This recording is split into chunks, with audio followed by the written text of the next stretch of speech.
Assalamualaikum nunggu abang. Ni sampaikan saat seluruh Aceh. Seluruh Aceh ni BTN ni imbaukan je seluruh Aceh yang dipegat surat kabarnya ni pegah akan dicek COVID-19 di Aceh gratis secara gratis. Baik ni bi ni pegah saat seluruh Aceh ni bi impu ni pe ju masa bohnya ni viralkan. Ni pegah saat contoh lagi kejadian di Itali, Melaya kai depu mandum. Di Itali pun hana kenang nyan. Iba botolnya dua boh ke dari dipo di botol bak pintu lip.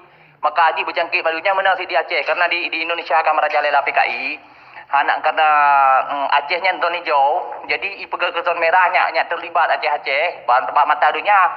Aceh dengan Vietnam memang zon hijau hana kenang. Jadi anda pegah saat awaknya nak tujuan misi dan visi awaknya hana ada repu awaknya nan.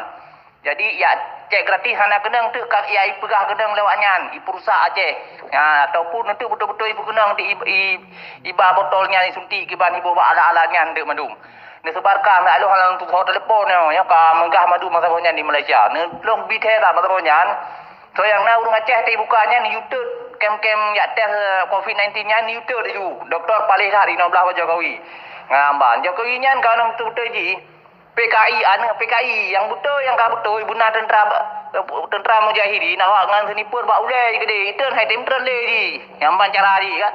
Jadi ni himbaukan seluruh Aceh Pak dibuka poskonya you baru you jauh ngampung litet. Hamba litet baik pegat mamai le Aceh. Jadi Aceh kena PKI. Yang kemudian tembang ni selalu sampaikan tak sayang sah grup bangsa yang Aceh kan. Yang ana sampai yang kancuan. Dulu badra kapal katu gunung Melaya kan. Ana payah Aceh yang tu kata ana paketnya ni nan Aceh yang tu kai pegah kenang kana kanyo kaji.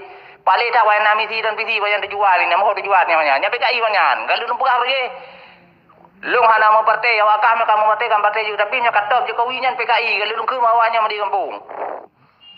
Yang kemenang mendambang